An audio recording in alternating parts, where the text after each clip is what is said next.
Okay, it's 4:01, and Pamela showed, let the record show that all board members are present.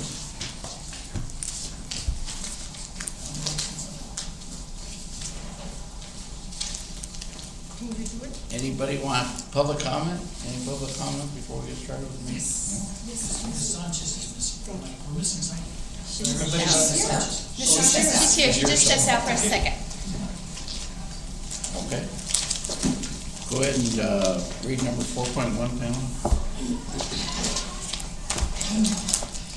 Item 4.1, Mr. Paul Perez, Program Manager, ECM, will provide an update briefing on the progress of the Combined Fee Revenue Improvement Bond Series 2016 program. Briefing items will include, but are not limited to, a general update including schedule and budget for all 6 projects, as well as an overall bond schedule and budget update. All right. We noticed you missed last week, but And he's great. there's a little excitement It's a little last time. dark. Yes, sir. You missed it all. Yeah, I heard about it. I bet you I did. can't say I'm really upset. Dr. Serrati, good afternoon. Chair, board members, and distinguished guests, good afternoon. I'll go ahead and start. Actually, there's a lot to cover in terms of progress. And you'll be hopefully glad to see that the buildings are really starting to shape up and getting there pretty fast. So we'll start with mission. This is one that's been progressing very nicely. About 85% of the slab is completed, just like the areas around the surveys and the mechanical lead. There's about 20% of the steel for the first floor is already being erected. This is one of the projects that's progressed quite a bit since I started seeing it. The CMU is at about 50%. The building pads, like I said, about 70%. The first floor, the steel erection is 20%. And the plumbing roof in west of the exterior building pad is 105%. The mechanical we haven't started yet is over potential. The 6-inch sanitary sewer line is right now at 90%. So it's progressing very well. They are about a couple of weeks behind, and we've identified their schedule, and by the next month, when we get their pay app at the end of the month, they're supposed to provide a recovery schedule that shows how they're closing on making up to 2 weeks. There are a couple of claims that we'll probably bring it to you next, or at least debrief you at the next board meeting. Right now, we haven't had a chance to go through all of the details of their claims, and this is actually fairly typical in all the projects. I'm really, next June meeting should be pretty busy in terms of updates and financials as well. So they are still behind in terms of billing. We're not extremely concerned at this point yet, and I have discussed this with their manager, and they assured me that this is something they feel pretty confident they'll catch up. And you'll see on some of these when we get to Trans Mountain, you'll see eventually it's going to hit. But yes, sir. Just as long as the blue line is on top of the red line, we don't. And that's typical in all the projects, yes, sir. So from that standpoint, although we don't like to see it going too far apart, because usually it means, well, I don't know if you're familiar with the term of burnout rate, but you don't want to get them to a point where they're billing too much each month, because then it means that people are on top of each other and they're trying to do a lot of catching up, and that's not really necessarily good. So we're keeping an eye on these, but right now we're not that concerned. Northwest, I'd like to introduce actually Steve Sobrano and Frank Spencer. He's the president with the STAC, which is the contractor for this project, and Steve Sobrano, you're the operations manager. And they're doing a fantastic job. I encourage you to see the difference between this one and last month. Just in a month, they've made tremendous progress.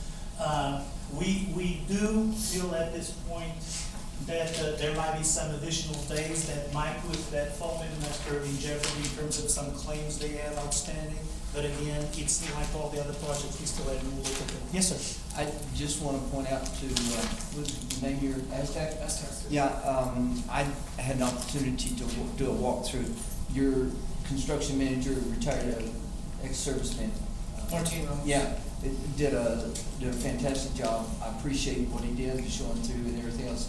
Really pleased with what I saw, and just want to say that I thought that everything was going well. As far as what I could see, I was happy with what I saw. Thank you very much. Yeah, and like you have said before, initially they were getting a little behind, but they've really made an tremendous effort. Absolutely. And it's showing now. For an Aggie, they use a sundial, isn't that right? Yeah. Oh, I didn't see that. I'm a day graduate. We can have problems. So in either case, the plumbing on the east side, 90%, they already started the sidewalk here on this side. The retaining walls are pretty much done. And as you can tell here, we're getting close to that mini master. I think the claims are outstanding right now. I think we can work some of this out. And the idea is still to build a mini master, but we're certainly keeping an eye on that. And we'll let you know if we're gonna miss that mini master. Certainly, it wouldn't be a problem for the fall, but we're still shooting at the mini master. As far as the financials, they fell down a little bit, but I'd rather see that here and the building going up, so we still feel it's pretty close, and so we're not too concerned about this. Rio Grande. Can we take a break? Doctor? Yes, sir. John actually has a little. Oh, yes, sir. Yes, sir. He wants to show you. He went out, after we got back from our trip the other day, he decided to go out at 12:30 at night to watch him pour the cement. I guess he was worried after the episode of Trans Mountain, he wanted to make sure that they were put down. Where do how do I just escape? Escape? Okay. And just go to PowerPoint? Yeah, there you go. And. Frustrated. The right there. Yes. Okay. This is Like absurd. I said, this is what actually, when we started, they said that we started at 12:30, and as a matter of fact, they started at 11:30 moving things on. This is how they get the concrete out there. This is a great big boom. The unique thing about this, and this is sort of how technology is affecting us, the boom is all in the truck. But you see the guy sitting over there, he's using a joystick to extend the boom and to move it and everything else. He's remotely removed. Okay. Okay, when they do the concrete, they do a test. They're going to do a test every 50 cubic yards. And those cylinders, they put that in there. I was hoping maybe somebody from, explain, keep it straight. But they do a concrete test, okay? And so to make sure that it has the strength and to do the durability, okay? Okay, when they move it up, what they do is you saw the boom on the back end if they have a hopper. And what you can see, right, does this have a pointer? Yes, sir. You see, these are the trays, this is a hopper, and they have two trucks. And so what they do is keep two trucks pouring in there. It's continuous pour, try to keep them doing what you say, a cold pour? Yeah, okay. And so they, set them up like that. Okay, this is what I thought was important here. You see, they're going to pour the concrete on here. And I do have two questions. First of all, you see the massive amounts of rebar, but what is important is that the incorporation, they have what they call, these are post-tension wires, okay, and it spreads out. And the important part about this is what they said, they're able to actually decrease the thickness of the concrete to have the stability and everything else. All they do is put the wires in there, they're submerged under the concrete, and then what happens is that at the end of they'll pull tension on the wire, and this evenly spreads the load out on the whole floor. This right here is our electrical conduit, and they've designed it so that you'll see, we always have the plugs that you plug into the wall, okay? Well, that's what these are. These are the conduit. What's it, PVC? Your PVC inside is the electrical conduit. this guy right here is tying it to the rebar so that it doesn't come floating up into the concrete. But anyway, they're tying and putting all the electrical wiring. Okay, now I have a comment. We're gonna pour, okay, and this is pour, and you can see I passed around, that piece of, right there. That's actually, I mean, you don't pour the concrete and it just sit there, you gotta stop it, okay? And that's what it is, it's a floor, and it's just it's a processed wood, okay? And so there's a tremendous amount of structure that goes in there to put it in until the concrete settles. So my question is, okay, if they go in there and after the 72-hour test, they find that it doesn't meet 90% of spec, everything's okay, but all of a sudden it has a structural failure with the concrete. And you pour all this, what are you gonna do? Well, hopefully we won't wait till the 72 days, because they have to test the 7 days, and then they have 2 more, so they have 28. So by then, we'll have a pretty good indication. Even at 7 days, we usually get. Okay, but in worst case, all of a sudden, structurally, it doesn't meet spec, and you've got the concrete poured. We have a problem. Yeah, it's up to the engineer on whether he wants to enforce that, or if he needs to be torn up and then again. We need to tear it up, okay? So It's is our really- contract, depends on what it is. is our contract such that the time and money is their problem? If it was something they did wrong, yes. If it was something that, or if that caused it where it would concrete, but in most times, if it's a concrete, Okay. it's not. But anyway, this shows, you know, what we have there. And so all of the deals of rebar with the red is post tension, okay, and here's, they're pouring, the boom is coming across and they're pouring it, and I thought this was pretty interesting. Here's my cursor. Let me go back. You have to ask him if he's right hard. No, I have to go back. One of them's a video. He got off the plane and went straight down. You don't use the mouse. It's a video? We can ask him, were you wearing a hard hat, John? Oh, okay. For safety? And what a new problem, it was. Is it not? It's working on it. It's working.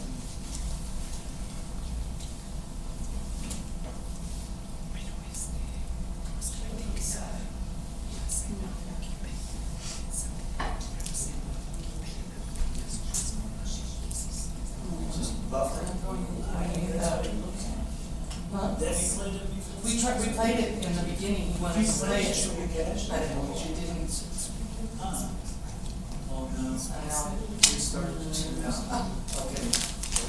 Don't respond. It's now the whole thing is locked up. Locked up, the last, we had to go, but I think the important thing is, and you'll see a bunch of, actually, the last slide shows them all there, okay? And so we'll see all the people moving around and forming out, and I think what the impressive part is what, that we're looking at, we're seeing all of the lost time accidents, we don't see anything. You see all of the rebar, you see all of the people walking around there, they're doing this over and over and over, and yet we don't have, I mean, nobody is slipping, you can see how slippery it is, they have to walk on that. You see all of the rebar, they have to do what they're doing at 2:30 and 3 o'clock and 5 o'clock in the morning, okay? And we don't have a lost time accident. So I think we need to just give a compliment to those people. I think it's fair enough. That brings up a good point. How many, have we had any major injuries on any of these? Do we, so far in all of this, follow? Yes, sir. So far in the whole presentation, all we have is a sprained ankle. There's one more. One more. And actually, I go explain. So when they do this pouring, there's that concrete chute that falls. And the guy had his hand on the form, but he had a little too much, or it didn't break anything. He just bruised his finger. He didn't lose any time or anything. I don't want to minimize his pain because I'm sure he's no pain. But the bottom line is that he was, in the grand scheme of things, he was not even a retarded. Rio Grande. So we have the two at Rio Grande. The sprained ankle and the bruised finger. Had we had the show, I'll show you where they can actually pour in the cement, but the important thing I saw is that they have what is called the shaker, where they put in a hose and it mixes the cement. Same reason that when you're baking a cake, you stir it around to make sure that you don't have bubbles in the batter. Same, bubbles in the concrete give you a real problem. Okay, so it showed how they were actually following along and doing due diligence on that. Okay, fair enough. Like I said, it's a real nice junior high show and tell. Thank you, Mr. President, appreciate it. I'll just move on to the next part. Oh, I just want to compliment, I mean, see, this is Errol that Yes, does sir. that. And they did I thought they did a super job as far as what they're doing. They've been doing a real good job keeping up with the progress, and as you can tell, they just, when Mr. Exler were there, they were pouring the second floor of the midsection, so the second floor is now complete. They're starting on the third floor, and basically, like I said last time, they start here on the north side, and they go south side, and then in the middle, they just repeat. Yes, I have a question. When they get to the classroom level, okay, are those going to be pre-stressed concrete? Everything for is the- pre-stressed. For the walls, or they're not Not pouring for the walls? No, not that for the walls. As a matter of fact, that's one thing I was gonna mention, as they go up, they bring the columns up too, and there's shear walls, I don't know if you know the term shear walls, but the shear walls are coming up all at the same time, and a lot of the infrastructure, oops, sorry. I'm going the wrong way. So, like the conduit boxes, the garage lighting, everything, once they got this rhythm going, now it's just a lot of repeat until they get to the top floor. So, we're still working with them on the El Paso electric delay, because we're saying basically, like I've told you before, 45 days. We're kind of disagreeing a little bit, but we need some formal claim from them, and they promised that to us by Thursday. And so next June meeting, I ought to be able to report on that and let you know. And that's one thing that obviously we're concerned about, because right now we're right up against the beginning of the fall semester. So And when quite- you, excuse me, No, no, yes. when you say formal claim, are you talking about a notice to them, an official notice? They tell They tell us, us. yes, and we've done our analysis, and we see 45 days, but obviously, they have to prove to us not only it's 45 days, but if they have any more claims, it needs to be, the burden of proof is on their side. Now, one thing that we have to keep in mind, and that's what we're watching for, is if there's what you call a concurrent claim, which is they have a delay, like for example, they have this tank they have to remove. But that tank may have delayed them, but it was at the same time they were delayed by El Paso Electric. They're not entitled to additional days for that, if that makes sense. So that's part of the dialogue that's going between us and them, make sure we're on the same page. And then we will formalize it, and I'll present it to you where they are. But until then, we're basically going under the stance that it's 45 days and that's it. And that's basically what it shows now. They do have some additional weather delays, about 4 or 5 days, and we probably have more if the rain falls, obviously. But right now, that's where we are. So as far as the structural work, the South Lobby Foundation, which is here on this side, the South Lobby, the part that faces the Queen House, it's in progress, and they are on the second floor, and the stairs also completed. It's all this work going on this side, which basically it's the back of house for the garage itself. In terms of, actually, they're doing quite well in terms of tracking what the progress, the buildings are concerned. So this kind of it's a good example of where, if we look at this, we think they're right on schedule, and they're not. Via Verde is fantastic, absolutely outstanding performance by HB on this. They're right on track, probably the project that we feel better about in terms of progress and quality of work. They have done quite a bit. The third floor structural is kind of about 50% complete, and they are, structural is complete on the third floor. The installation shadow boxes, I don't know if you remember, actually, let me go back and show you what these are. This here, you can see them really good. Let me see if I can zoom in a little bit on this.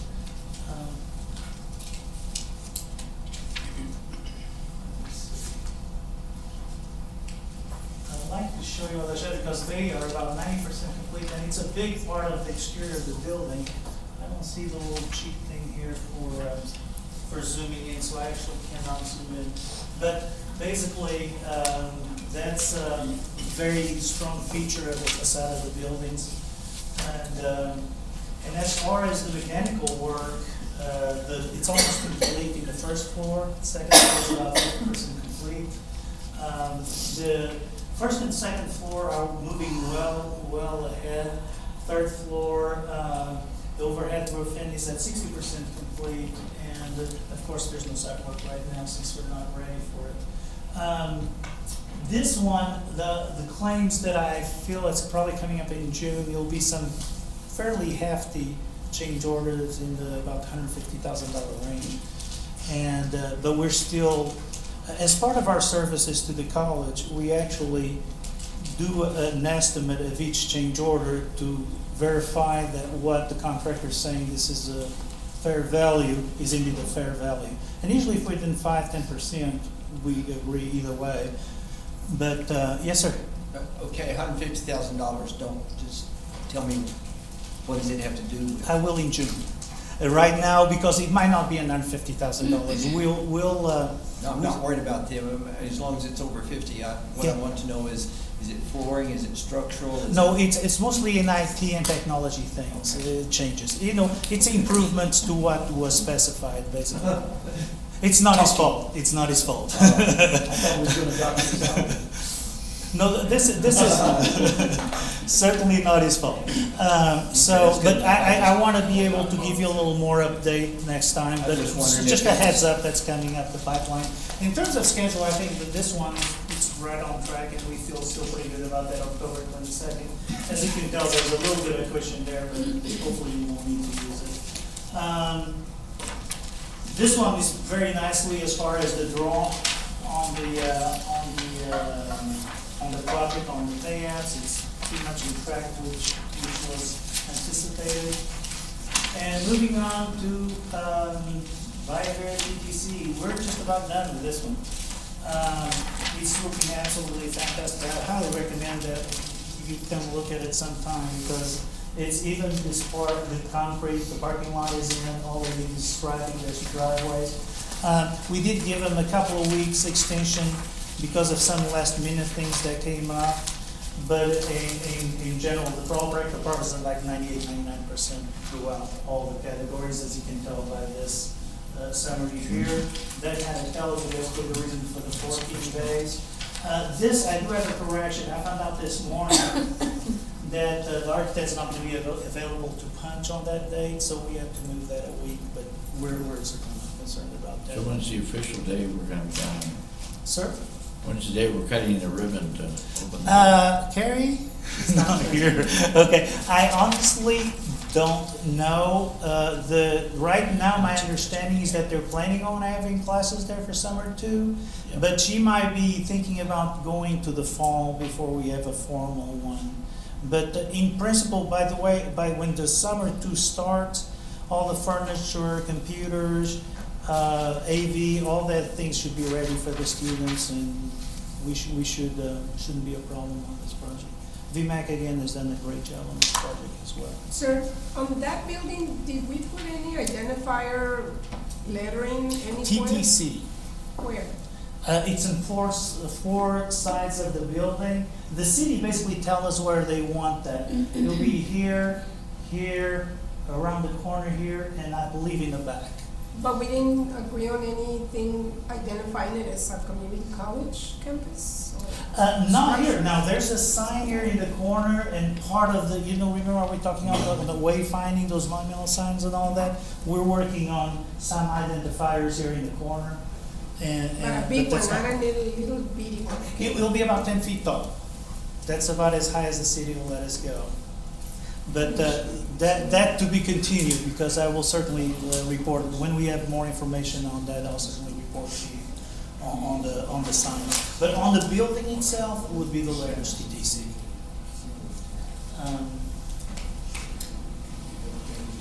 So here, there's going to be a huge jump right here at the end. And I think a big part, a big part of the reason that there's that gap still at the end is because the equipment's coming in, and so they haven't billed for it. We can't pay for it until we get the equipment, so that's a big reason why there's that gap there. Trans Mountain, not a whole lot has happened in terms of new things to show. It's mostly just the punch list. They have finished the pre-punch list we gave them. They're working on the current punch list. In my opinion, they're a little behind on the IT punch list. They're only about 50% complete, and we do need to step on them as far as getting that part of the work done. And of course, now it comes the floor, which is the action item that I'll cover next. In terms of tracking, and now this gets a little muddy here because we're past the substantial completion date. And as you can tell here, actually, let me go back to the schedule. As you can tell here, this is just for now nothing formal. There's just an estimate that we feel like probably substantial completion will be early July, move in end of July, and there'll probably be a ribbon cutting early August in there. And that's, again, please keep in mind that's just an estimate. We don't have anything formally around the contract yet. So back to we already gone through that. Now here comes the safety update. As you can tell, it's been over a 250,000 hours, and there's 2 minor incidents, bruised thumb and sprained ankle. So knock on wood, we've been very fortunate, and the contractors have been doing a great job as far as safety is concerned, and keeping everyone safe. Okay, so regarding the schedule now, I went ahead and moved Trans Mountain to the fall because I have to be pragmatic about what's going on, and so I did make that move. This is still no longer valid, but since we don't have anything formal yet, I'm keeping the old dates. TTC did move, so now the substantial completion will be June 7th. Final completion will be July 7th, but this is really June 7th, and the city will have to certify that everything is in order and the building can be occupied. And as far as everything else, it hasn't changed. Now, the overall budget update, it's going really well.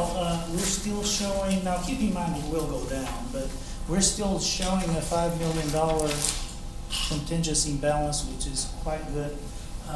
Via Verde wrapping up right now. I'm guessing it'll be about, and this is just a guess, about $100,000 in change orders that are still out there. But even so, it'll be $500,000 left over at TTC. So that's quite good. Trans Mountain, I'm not as optimist just because we still have some change orders going, and as you well know, all along this project is always lagging. We still show $157,000, but I'm sure that will be reduced maybe $20,000, $30,000, $40,000. But in general, good news on the budget. As you can tell, this is the overall budget for the bond, and nothing really has changed in this slide. Now going to the action items. Mr. Pettit, before you take the action. Yes, sir. If you could just go back to the timeline, the one right before that. For Trans Mountain? Yeah, that one, all the. Oh, this one, yes, sir. I know you'll have a better idea with regards to the Mission Campus in a month or two.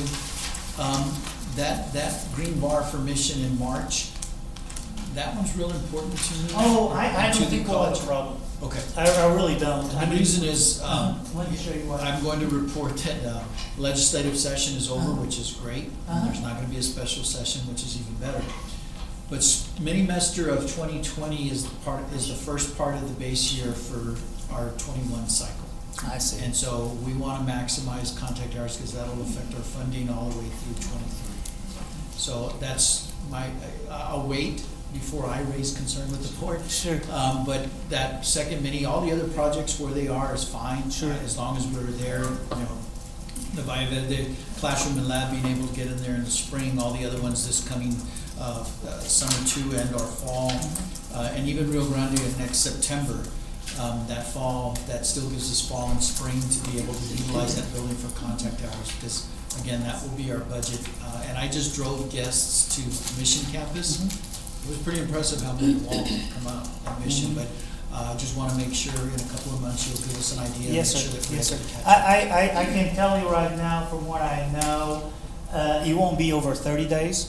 And, of course, unless something major, of epic proportions will happen, I mean, we're talking about nearly 3 months of float there. So I think that one, I almost guarantee it. Just, Yes, sir. if he's concerned, we're concerned. Sure. And I'm not And if yet. he's concerned, I'm concerned. But if he wants to bring it up, then I'm concerned. Sir? If he wants to bring it up, I'm concerned. Uh-huh. It's just, it'll. Noted. Maybe pay attention. I'm concerned. But honestly, to be perfectly honest, I understand Are there any that. time you're not perfectly honest? No, Okay. I just like some redundancy here. Stop digging a hole, go to the next slide. Okay. All right, so going to the action item, a couple of things I think is important to mention is, so at the last board meeting, you basically, this is what you approved. And so there's a $47,000. So one thing, because it might get, I'm really actually, I apologize in advance if I'm going to be too redundant, but I'm really going to be careful on this because I want to make sure everybody understands what the issue is. And in a nutshell, I just want to preface this by saying that the 47, the only thing that changes from the 47 is that we adding 3,293 that we can use for contingency or added stock, and even that, if the college chooses not to use it, then we won't use it. So in terms of cost, the impact is almost zero. Where the impact is on this, and it's not really an impact, it's just we're changing the delivery method for the tile from what was presented to you originally. So that's why it's important to bring it as an action item, so you understand that we're actually approaching this differently.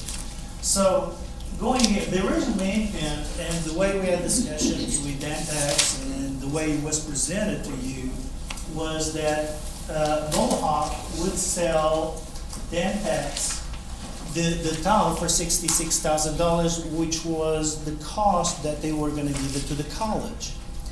Well, unfortunately, that's not possible because, and we didn't know that. Nobody was aware of that, but when we were getting ready to get that transaction going on, I said, well, we really can't get because they're not in Region 19 and these are Region 19 prices. And they were already making quite a savings. They were providing quite a bit of savings to the college. So unfortunately, we had to stop that. So the next option was, well, we'll just go to a local flooring vendor and Mohawk send it to the local vendor and then send them give it to Dantex. The problem with that was a $13,000 problem because now that they're introducing a middleman, he wants that profit. You want profit for what, so basically a markup. So the problem is when you get to $13,000, Dantex said, no, we're not paying for that. The agreement was $66,000. Of course, the college rightfully says, no, we're not paying for that. It wasn't part of the deal. It was $47,000 was the deal. So in order to break that stalemate, we suggested, okay, why don't we, and it's the recommended option, have the college purchase from Mohawk at the $66,000 the tile, then in turn give it to Dantex. Now, the problem with this is how does Dantex now give us the extra money? Because we said we'd only give 47 and we're paying 66. So as you recall, that was the deal, $47,000. So we have $19,000 to earn that Dantex owns the college, so we need Dantex now to give that to the college. And the way we propose to do that is by doing a change order that decreases that contract by that amount. So the kicker on this is that we did not, and this is just this morning. we want to make sure there's a memorandum of understanding that if the college buys this, then Dentex come back, well, I never agreed to anything, now we have to pay the amount. So as of this morning, I have a fully executed memorandum of understanding with all the parties, including Dentex, the architect, the college, and ECM, agreeing that through a PCO, we're gonna make this correction. So basically, all we're asking you for is to allow a not to exceed amount. Again, keep in mind there's an extra $3,500 in there for that. But basically, now instead of allowing a change order with Dentex, you're allowing for us to buy it directly from Mohawk and then passing that to Dentex. Explain the 3,500 again. The 3,500, well, actually, let me tell you where that comes back. It'll probably make a little more sense. Originally, we're seeing it now, in hindsight, is different. But what you're seeing now is using it as a contingent or edX stock. Are you all familiar with the term edX stock? Basically, it's additional material that you purchase. So if the floor gets damaged, you don't have to call Mohawk and I want 3 tiles. You just go to your edX stock that in storage and you How get many those tiles are we getting for 3,500? Oh, we don't know. We don't even know if we want the tiles. All I'm saying, and let me tell you how I got, okay, I need to go back. Explain to you how we got to the $3,500. So what happened is, when we went through this process of going through Mohawk, we sent them a pattern. And that pattern, it had a lot of waste in it. So their cost came back as $69,500, which gave you the extra. That's where the $3,500 number comes from. Subsequently, and now let me tell you what happened. Actually, I have a hidden slide here. I kind of guessed a little bit that you're going to be asking, so let me show you what this is about. So what happened is, this is the pattern that the architect designed. If you really look to that, and honestly, we were looking at this and we thought this was just shading. When we realized that wasn't just shading, that they really wanted the tile this way, there's a lot of waste there. You can see everything is at an angle. Besides the driving lens. the tile that way? Sir? Who wanted the tile? The architect. He was their design. And so, basically. How can it be the no. architect's design when we didn't have any tile originally purchased for this? Right, and so they had to come up with a design. So they just decided that they want to do it that way? Yeah, but Well, once we I think realized, they're out of the picture. If they screwed up the cement. well, basically what happened is when we were made aware this was the design, we said no, obviously. So we sent it back to Mohawk. We had them redesign, and here's the revised design. Yeah, there's no way. Like normal people. Yeah, no way. Okay. and so, so this is basically what we priced. Well, so you'll know the price actually came $400, $500 less than the 66. So we're actually making a little money out of this. But the bottom line, because all this is happening as we're trying to get this to the board, to everyone, it came after we started the memorandum of understanding. So basically, we used the 66 and the 69 as part of the trading with Dentex. But now that I'm here, and just yesterday, after we did all this memorandum stuff, we know that we're actually going to be paying 65, 7 something, which is even less than 66,206. We're going to save about $500. But when you said it came after the MOU, you were talking After we about it start after you had drafting. executed it yesterday, not No, today. no, we got You didn't- executed you- to the, you- yes. Let me finish. I'm sorry, go ahead. That's okay, yes, sir. You had it finished and executed this morning, so you had another one yesterday, but a new one executed today. Mhm. Okay, thank you. Yeah, and part of the reason I could have gone back and changed the MOU to have all those numbers, but first of all, it just gave the Dentex more money, and second, would just confuse everything. And we figured, well, since it's a credit to the college, I'm not gonna muddy this up, because this came, literally 10 hours before we signed the agreement. So that was basically, it's just a judgment call. And is this agreement went through our legal? Sir? Did you go to legal on this? Not on memorandum of understanding we did, no. Because that is just, because as soon as you approve it, this is just to tell the board that everybody's in agreement, because as soon as you approve it, we're gonna order the tile. I have a problem with this 3,500. We agreed to 47,000, Mhm. now we're saying 50,000. not to exceed. And we're not, if you tell me right now that you don't wanna spend that $3,500, we won't. It's just it was too late to change the board item. Okay, so tell me again, because I am confused. I'm Are we sorry. gonna go with the angles or that? No, no one? angles. We're gonna go Or- with this. And then what is the 3,500 about that's Okay. making the judge uncomfortable? And the $3,500 is when the board agenda was written, we had a $3,500 gap, additional $3,500 because we had that quote at 69.5. So we had to cover ourselves, so we said, we thought that number was gonna come down, but we weren't sure, so we said not to exceed. And that's the way we wrote the board item.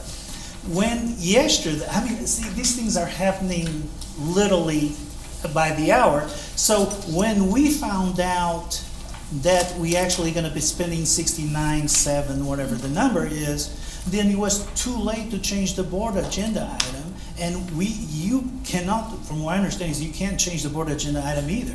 So at this point, my only solution is telling not to exceed, stick with the board agenda, but with an understanding that if you say, I don't want the contingency, I don't want any attic stock, you can spend 66,000, that's it, we'll do that. And we'll report back to you.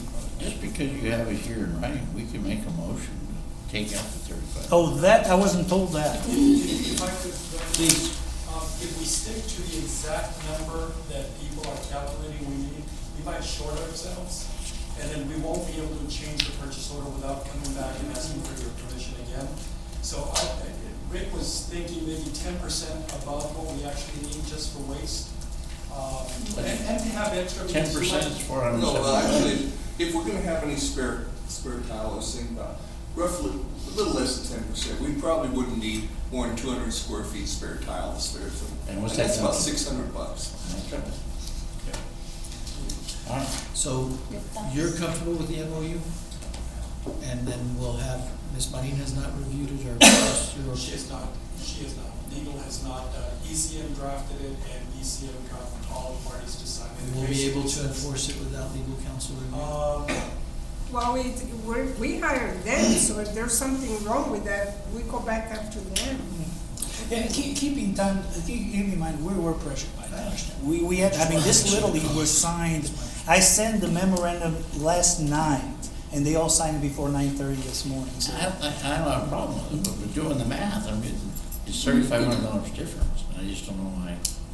That's a not to exceed amount. If you have an option to change the board item, I was told you didn't. If you do, by all means, Yeah, change we it. make a motion and it passes, but. I'm perfectly okay with it. Why was that a big This- difference, but it's $293, not $3,500? Well, yes, because now we got the smaller price, yeah. Yeah. Yes, and again, please keep in mind these numbers, I'm not taking it to I the know. cents. I'm rounding these numbers up. Okay. I make a motion that we move forward with this, ECM International as program manager for the master bond program, that we rescind their authorization on May 8, 2019 for the execution of an amendment to the contract with Gantex Construction Incorporated in an amount not to exceed $47,000 and approve the award of a contract for the purchase of luxury vinyl tile to Mohawk Carpet Distribution Inc. in an amount not to exceed $69,500, contingent upon Dentex Construction Inc. crediting the college district an amount not less than $19,000. Second. Any discussion? The only discussion I have, Dr. Graham, is you always want this under budget. I'm ready for a question on something else. Call the question, Pam, call the question. All those in favor? Aye. Any opposed? Nay. Motion, you're opposed? All But right. I do have a question on the Yes, ma'am. Trans Mountain, if you can go back to your. Sure.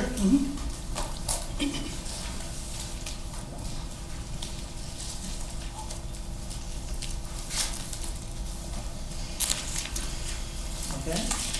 Or this one? What, that one? Yes, ma'am. You know, The trees. when we started this, I made it very clear, you're not gonna throw these itty bitty trees there and then think that it's gonna fly. I want what was on the pictures, the big, nice, big trees, because we can't have a beautiful building with, those skinny looking things that are falling apart.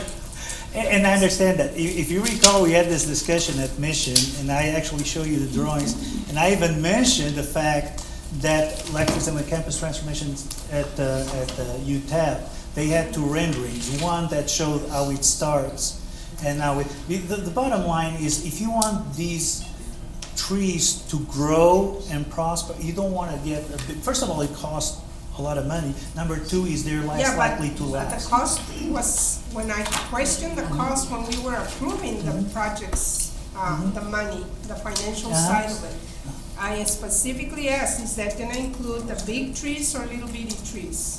I know on Mission you brought that up, and I No, was I very brought it specific. up at the beginning. I've been bringing That it up honestly, all along. I don't recall that, but right now. Oh, maybe because you weren't here. You weren't here at the Maybe, That's oh, why. okay. That's Blame it on Blame it, yeah. your predecessor. No, because seriously, I have see the plausible schools, that we deniability. build these beautiful schools, and then we've got the nice trees for there to be a little bit of shade for students. And I understand that, it makes sense. But if you see all the new projects just about anywhere, you'll see the landscaping is typically. Yeah, but we didn't hire them, we hired you with what we wanted. Right, no, and I understand, but we also recommend that you go with the BD trees, not only because of budget, but also long-term, they'll become stronger. It I'll be doesn't say dead that- and gone before that tree gives me shade.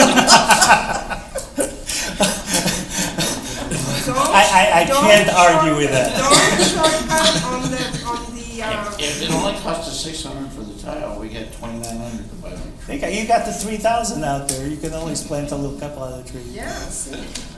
So, Well, just so you know, I'm looking at that, I'm vigilant on what Yes, kind ma'am. of I shrubbery don't, and I all don't that. recall the amount of trees and landscaping that we have for this, so I don't know how many, if that's one of 3 trees. I think there's an aerial view here, it might be a little better. We can't see them. Yeah. Well, I just stepped on that one. I stepped right on that one. So I don't know what it is, but I would recommend, because Dr. Graham has a really good point, if we can look at, before the project, before we move in, if we do have a little bit of contingency left to replace that tree, gentlemen, if you all can look at that. But Those if trees, it's a little bitty one, like, it's gonna break, just get a nice big Well, tree. if there's funds at the end, we can certainly be one of the options to use the funds for that. As long as y'all are okay with it, absolutely. I have another question. Yes, sir. not But- $5 million worth of trees. I asked Mike the time. It's a forest. We're not messing up our guarantee or any kind of warranties or. No, No. So completely transparent. that's why I wanna make sure legal looks at it, so that we're not putting ourselves at jeopardy for any kind of. The tiles are being purchased through Region 19, through us, so we have the warranty. And then additionally, we have another year warranty from the contractor that transfers over, plus the whatever warranty the tile has on its own. Okay, so we're not messing up. And they're anything, using an authorized installer, so. Okay. All right. And it's the same design that, I'm sorry? that it's the same pattern or the design that we looked at? It is. Yes, that you guys looked at and the dean approved as well. Very good. So I'm done. Any other questions? Well, thank you for your time. Thanks for being here, Mr. Spencer, it's good to see you. Yeah. Anything else you have? I do, it's not an action item, it's not an agenda item, it's something I just want the board to be aware of and get some guidance from the board. And so, we have a logo in the foyer outside of Dr. the. Soto, Yes. This is not an action item at all. It's just, it's an informational item. But go ahead, I don't please. think that if it's on the agenda, you can if it's not on the agenda. They then can you adjourn. Yeah, yeah. Fair enough. Yeah. Motion to adjourn? So moved. All in favor? Aye. Thank you, Ms. Martinez.